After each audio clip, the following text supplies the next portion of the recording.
Good afternoon, guys, and welcome to the podcast from San Diego, California.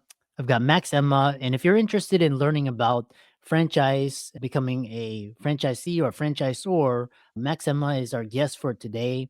He is a certified franchise executive, and he's got 20 years of hands-on experience in the franchise world. And really happy to have him on and describe franchising to the audience that are interested in this area. Max, welcome. Thank you, Chris. Great to be here. Yeah. Briefly introduce yourself and your background, then we'll dive into the questions.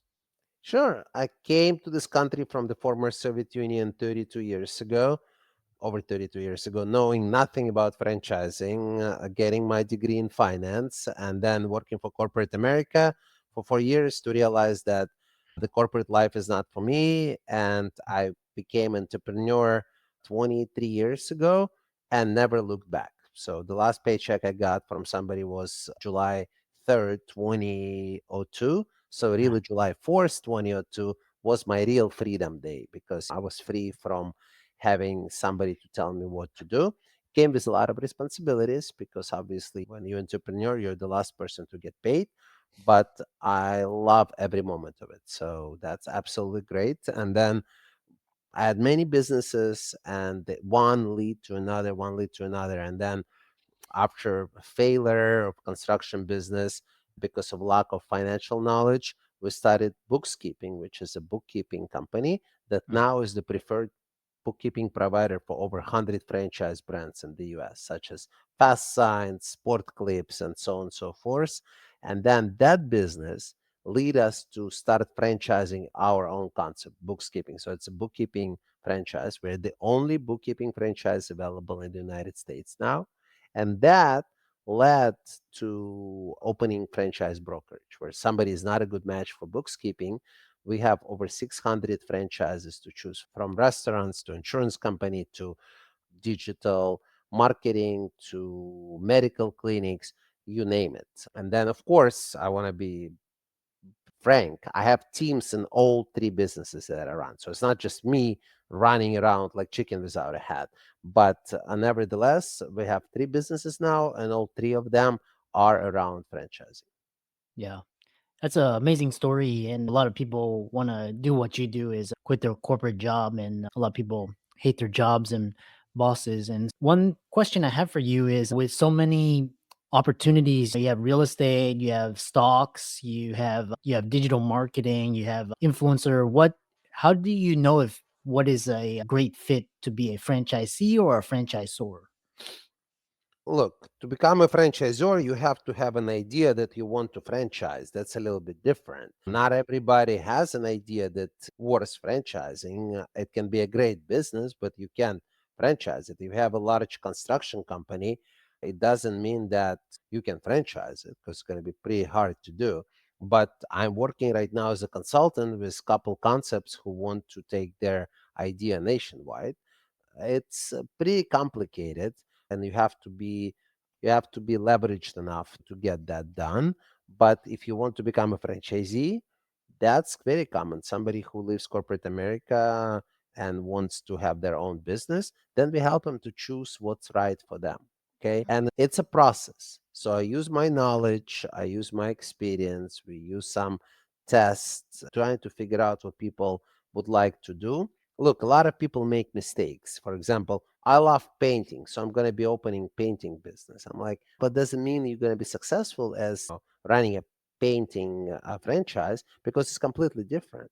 If you like cooking pizza at home and your family loves the pizza you cook, it's way different than cooking 100 pizzas in an hour that all come out exactly the same and the same recipe, safety, and so forth, and people get it on time. And you can be the greatest cook and suck as the restaurant owner, and the other way around.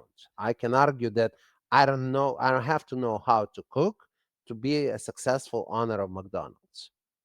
Yeah, it's like the difference between business owners, it's different skill sets, and McDonald's has done it well. It's basically they perfected the process as opposed to the cooking as you described it. One question I have for you is what percentage of franchises are, because I know I read a recent alarming article. A lot of retail is closing down and strip malls, shopping center, all eaten out by Amazon. And so, what percentage of franchises are retail versus online or digital?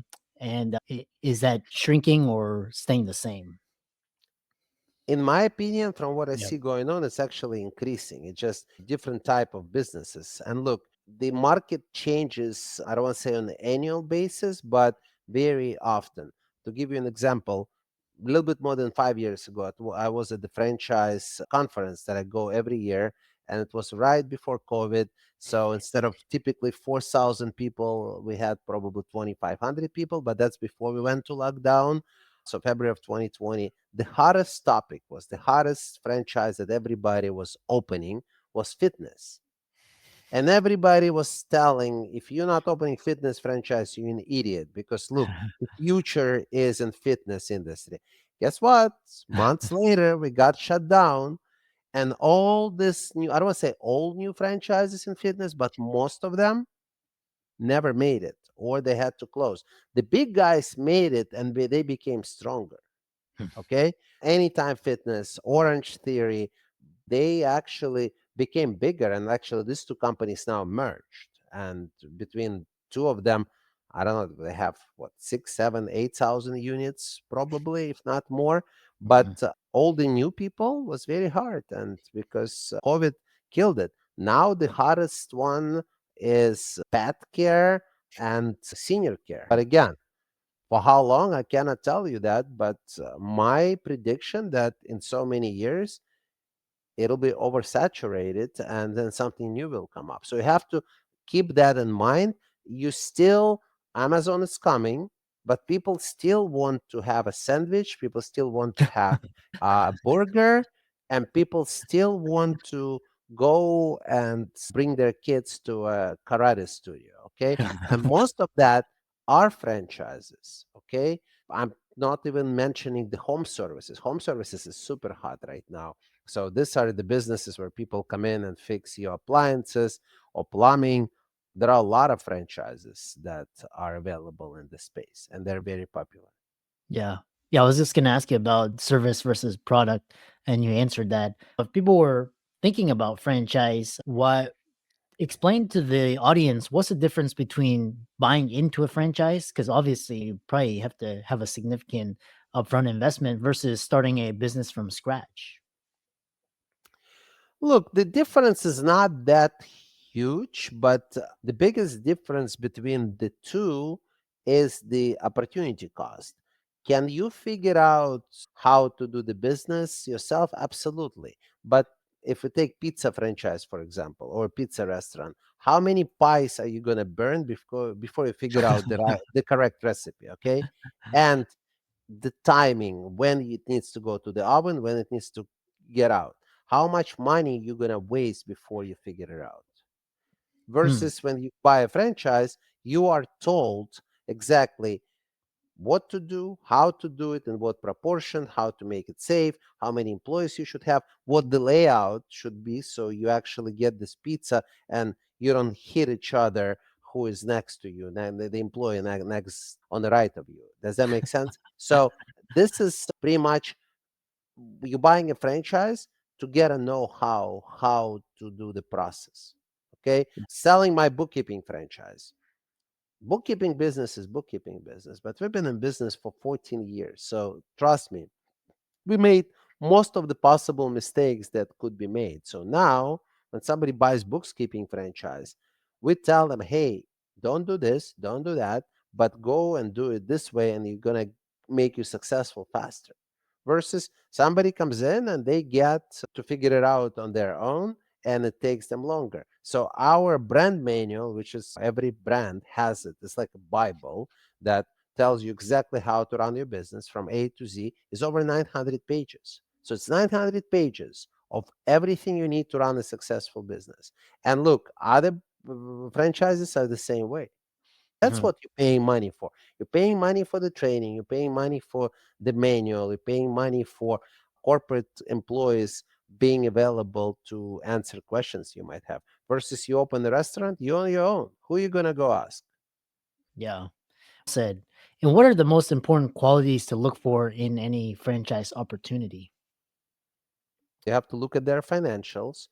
You have to look at how many units are out there. You have to look what is the competition around here. For example, if you want to buy a coffee franchise, I would go and do the research, because if you have a Starbucks at every plaza or other coffee shops, first of all, the owners of the mall probably not going to allow you to open a second coffee shop because they have an exclusive agreement with this place. Yeah, where are you going to open? In the class B where there is no traffic? So you need to know where you're opening. And that's why you need consultants like us to help you. I want to make it very clear. My services as a franchise consultant at the main entrance, franchise consulting, are absolutely free. We're only getting paid if somebody ends up buying a franchise, and we're getting paid by a franchisor. So if somebody just talks to us and end up not paying, I'm making zero, zero.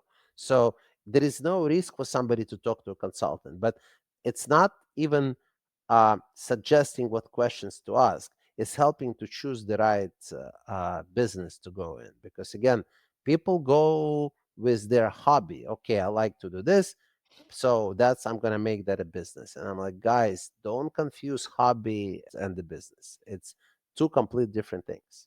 Yeah, I love that. I love how you distinguish between hobby and business and then systems and processes. The next question I have for you is you mentioned some of the hottest franchise areas to be looking in. What other trends are you seeing? Particularly, for example, like AI is like the new hot craze. Are there such thing as AI franchises, or what other trends are you seeing?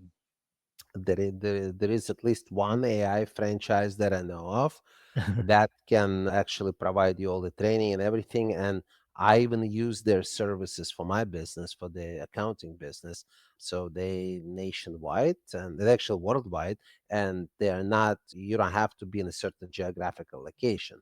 But look, AI is not for everybody, because yes, they will do most of the work for you, but you have to go and find clients. So if you are not in the computers, you're not in the AI, how are you going to go and sell successfully to other businesses? So you have to make sure that this is up your alley. Okay. For example, I'm not an IT person. So for me to open an IT franchise, I can probably figure it out because I'll need to hire somebody. But me personally, I can't go and do IT because it's just not me. But Yeah, that's what franchises are helping you right now. Every franchise using AI. Look, I haven't seen a single franchise that is not mentioning the word AI, but I think it's such an overused word that what is AI? Somebody's still not using chat gpt, it's their loss. But if all you do is using chat gpt and you're telling me that we are into AI, then clearly you're not. mhm, yeah. Because chat gpt saves a lot of time on emails, on a lot of things, a lot of processes. You have to actually build your own systems. There are a lot of digital businesses, the digital franchises, from marketing companies to insurance companies to, of course, the AI businesses. Interesting. And another question I have for you is we're talking about franchisee. The next question I have for you is it moving into franchisor? Is it better to basically build and start a business, get it running, growing and expanding, then franchise versus franchise off the bat? What are your thoughts and opinions on that? I would not recommend to franchise of bad, because then how are you going to prove the that concept is working? There is no proof of concept. Before bookkeeping franchised, we were in business for 9 years, 10 years, and all these numbers were shown in our financials, and they're still shown. So people can go and see what the revenue was, what the expenses were every year. Okay. So this way they know what to expect. Versus if I opened the franchise in 2011, when I opened bookkeeping, how will I prove that the model is working? So it's just, okay, pay me franchise fee, pay me royalties, and we'll figure it out together. People are going to say, why am I doing that? Does that make sense? I would definitely recommend for you to open the business, and then after that, make all the mistakes you possibly can, learn from them, and then start franchising. But again, Chris, I will argue that not every business is franchisable. Yeah, and then so my question is, you've grown your business. At what point should business owners think about turning it into a franchise versus just expanding into more locations? Or why just talk about walking us through the process of turning a business into a franchise? So the process is, again, they hire somebody like us as a consultant who help them with everything from A to Z. Of course, for that I do charge money because look, I went back to school, got my certified franchise executive certification, and was taking classes. I put a lot of time and effort and sweat into learning. So now it's only fair for me to get paid for that. But we're asking when people should start thinking about it before they open the business. Because Mm, if you go to any business school, they tell you don't open a business without a business plan. Okay. And the first thing you have to put in the business plan, your exit strategy. Okay. And the exit strategy when you have a franchise is way different than exit strategy if you want to open your multi locations and have them to be owned by the family or by you. So it's completely different because what you do in franchising, it has to be like really uniform. It's like stupid simple, so you can pass it on to everybody. You can have three locations of restaurant. Let's say you sell, I don't know, pizza, and all three will have different design, different furniture, different setup, and then you come in and say, now I want to franchise it, and I want it to look something like the average of the three that I have. No, if you're thinking about franchising, that all three locations have to look exactly the same. You have to report their numbers exactly the same. So later you say, okay, we have three locations. Look, each of them is making that much. These are the numbers. And now we are offering you a franchise opportunity where you can come in. And if you do everything that you're supposed to, there is a chance for you to make that much money. Because look, we did prove that. Does that make sense? But if you have a restaurant for 500 people and another restaurant is for 100 people and the third one is for 15 people, how are you going to prove the concept? When franchisee is buying it, they don't know what they're buying, like what numbers are they looking at. So it has to be more or less the same. Have you noticed that most subways look the same? Some might have one more table or two more tables, but on average, they look about the same. yeah. Yeah, really interesting. And for those individuals and audience listening and they really resonate with your story and your message, what advice would you give to someone looking to achieve financial freedom through franchising? And how can people contact you and follow you and learn more about the work that you do? So the advice I would give, take your time, okay? Talk to people who are in the industry. Don't rush into anything, okay? And then if you do decide you want to franchise your business, pick the right people who are going to help you, okay? Because there are a lot of consultants, there are a lot of companies that will help you. Take your time. I believe you have to invest in the beginning to do it right because I've seen some companies that like we franchise a business for $5,000, but all they do, they have a blank agreement that they created and they're just plugging in, okay, this is the services, this is the address, this is the location, boom. How the agreement for restaurant be the same that agreement for an accounting franchise? It's not the same. Like we did it all from scratch. It cost us money, but that makes me sleep good at night knowing that I've taken care of anything. Okay. Franchising is the most regulated, one of the most regulated industries in the United States. The history of franchising in the US goes back almost 200 years. People think that it's actually McDonald's was the first franchise. No, it started 100 years before McDonald's. So it's very regulated. Everything has to be disclosed. There are rules what can say, what cannot be said. So do your homework before you do anything. Same goes with buying a franchise. If you have money, you can go buy a franchise tomorrow, but I don't know why I'm using, I guess I haven't had pizza for a while. So maybe that's why I use pizza example. Even if you want to open a pizza restaurant, you know exactly that's what you do. You go right now, it's going to be 10 different options for you to open in your area. Okay. Like you're not going to be able to buy Pizza Hut or Domino's because they're all taking, somebody already owns it. So it's going to be a small pizza franchise. But how do you decide which one is better? Are you really going to fly to all the places and taste the pizza? But even if you like one out of 10 to be the best, is that really the best one? Because what if the pricing model is triple the price of the other ones? Are you going to be sustainable? Are you going to be making money? So you have to take a lot of things in consideration. So pick your team, do the homework, and just do it. That's what I said. Don't sit on it, but don't rush into that, if that makes sense. Go Yeah. at your own pace, but go with the right people. Yeah. I love that. I love how the key things are your slow pace and talk to a lot of people, don't rush into things, get more information, and then your systems, processes. And I really love that. And keep up the great work. Of course, I'm trying. And then look, if somebody wants to talk to me, whether they want to free advice or they're looking for bookkeeping for their existing franchises, or they might be interested in buying a bookkeeping franchise, which is growing right now, they can just go to franchisewithmax.com and choose why they want to talk to me. And after talking to my team, eventually everybody gets to me. So it's franchisewithmax.com. Awesome. I really enjoyed this. And it's like I said, thanks so much for coming on. Thank you, Chris. Appreciate the opportunity.